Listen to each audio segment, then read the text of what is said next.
नमस्कार दोस्तों, आप सभी का स्वागत है हमारे चैनल पर।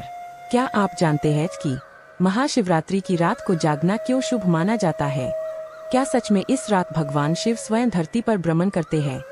आज मैं आपको सुनाने जा रहा हूँ महाशिवरात्रि की एक ऐसी अद्भुत और सच्ची कथा जिसे सुनकर आपका मन भक्ति से भर जाएगा। तो वीडियो को अंत तक जरूर देखें। कहानी की शुरुआत बहुत समय पहले की बात है। एक घना जंगल था। उस जंगल में एक शिकारी रहता था। उसका नाम था लुब्धक। लुब्धक एक कठोर हृदय वाला व्यक्ति था। जानवरों का शिकार करके ही वह अपने परिवार का पालन पोषण करता था। उसे न पूजा का ज्ञान था, न भक्ति का महत्व पता था। एक दिन महाशिवरात्रि का पवित्र दिन था, लेकिन लुब्धक को इसकी कोई जानकारी नहीं थी। वह रोज की तरह शिकार के लिए जंगल में निकल पड़ा। अद्भुत संयोग, पूरा दिन बीत गया, लेकिन उसे कोई शिकार नहीं मिला। शाम हो गई, जंगल में अंधेरा छा गया। डर के कारण वह एक पेड़ पर चढ़ गया। वह पेड़ था बेल का वृक्ष। उसे क्या पता था कि उस पेड़ के नीचे एक शिवलिंग स्थापित था। रात भर जागने के लिए वह बार बार बेलपत्र तोड़कर नीचे गिराता रहा। उसे नहीं पता था कि वह बेलपत्र सीधे शिवलिंग पर गिर रहे हैं। अनजाने में हुआ व्रत। उस दिन उसने कुछ खाया भी नहीं था, क्योंकि उसे शिकार नहीं मिला था। इस प्रकार उसने अनजाने में उपवास भी कर लिया। वह पूरी रात जागता रहा, डर के कारण।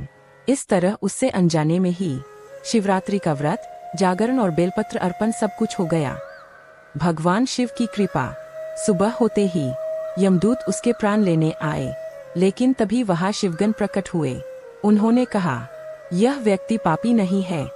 इसने महाशिवरात्रि का व्रत किया है, पूरी रात जागरण किया है और शिवलिंग पर बेलपत्र अर्पित किए हैं।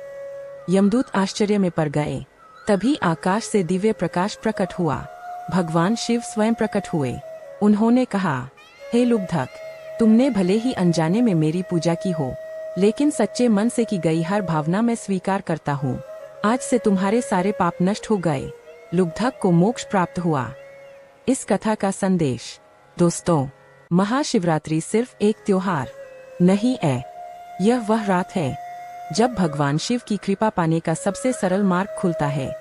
इस दिन उपवास, जागरण, शिवलिंग पर जल और बेलपत्र अर्पण, ओम नमः शिवाय मंत्र का जाप हमारे जीवन के दुखों को दूर कर सकता है। क्यों है यह रात खास? कहते हैं, इस रात शिव और शक्ति का मिलन हुआ था। इसी दिन भगवान शिव ने तांडव किया और इसी रात से सृष्टि में नई ऊर्जा का संचार हुआ। महाशिवरात्रि हमें सिखाती है कि अंधकार कितना भी गहरा क्यों न हो, भक्ति की एक किरण सब बदल सकती है। समापन। तो दोस्तों, इस महाशिवरात्रि पर मन, वचन और कर्म से भगवान शिव का स्मरण करें, क्योंकि भोलेनाथ भाव के भूखे हैं। उन्हें बस सच्ची श्रद्धा चाहिए। अगर आपको यह कथा पसंद आई हो तो वीडियो को लाइक करें और कमेंट में लिखें, हर हर महादेव। हम फिर मिलेंगे एक और पवित्र कथा के साथ। जय भोलेनाथ।